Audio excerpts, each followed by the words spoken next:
бул жакта отдел кадрдан документтерин тапшырат. Анан ал мен кийин кызыгып көрдүм.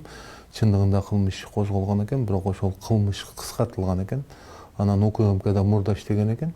9-управленияда ал жердеги кеткендиги жөнүндө дагы маалыматка кызыгып көрдүм. Кызыгып көрсөм, ал жерде өзүнүн каалоосу менен кеткен экен да.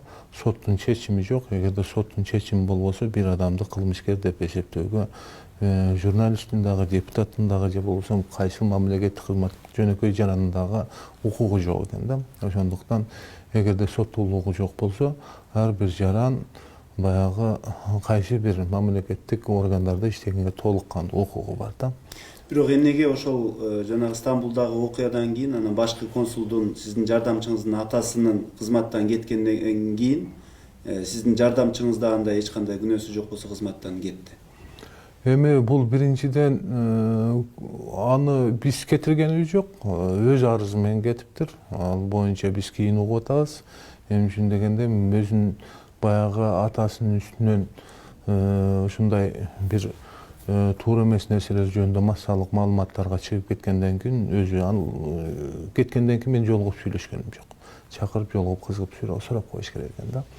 Өзү ушул бизде секретариатта юрист консультант болуп иштеп жүргөндө дагы, мен жардамчым болуп жүргөндө дагы бир баягы мындай сөгүш же болбосо жумушка карата бир дагы сөз алган эмес да. Ошондуктан атасынын окуясынан кийин өзү кетти окшойт. Бирок ошол атасына байланыштуу анын баласы кызматтан кетип калганы туурабы? Өзү негизи мыйзам боюнча туура эмес. Мыйзам боюнча туура эмес. Аны биз баягы жумуштан кетирүүгө дагы, эгерде эч кандай бир туура эмес буга чейинки тартип бузуу же мыйзам бузуу болбосо, кетирүүгө укугу жок эле да. Анан кийин бул азамат Эркинович өз арызы менен кетип да. Ал жеке өзүнүн каалоосу менен кеткендиктен биз бирдеке деп айта албайбыз. Мындайча айтканда, УКМКдан да өз арызы менен кеткен. Анан азыр бүгүнкү күндө биздин катчылыктан да өз арызы менен кетти.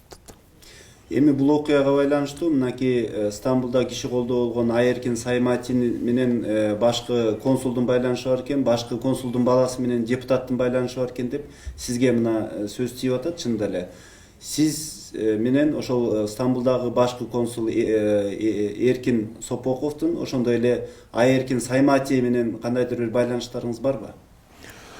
Эркин Сопоковду мен тааныймын. Ал ошол жогоруда айтылгандай менин кесиптешим Эгембердин күйөө баласы болгон. Айеркин Саймайты дегенде мен өмүрүмдө мындай көргөн эмес экенмин.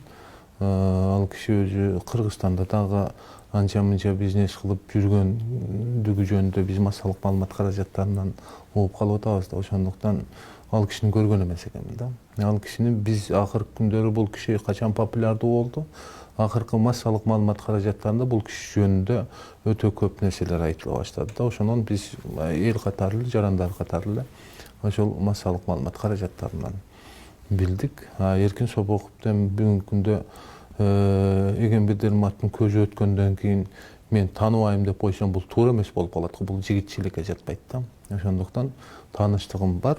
Бир эле күйөө баласы эмес, балдары менен, ошондой эле Эгембердин аялы менен мен мындай байланышты үзгөн эмесмин, көз өткөндөн кийин дагы да.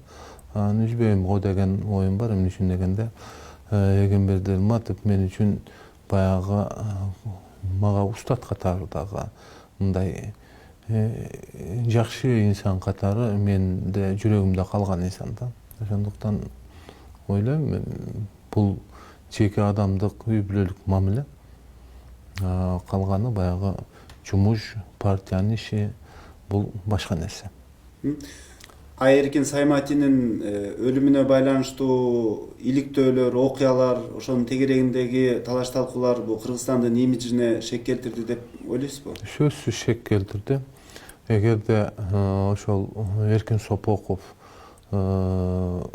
баягы Кыргызстандын дипломатиялык номерине мыйзам эгерде берген болсо, эмне үчүн жок бул жерде эч кандай баягы имижине шек келтирген жок десек бул туура эмес болуп калат да.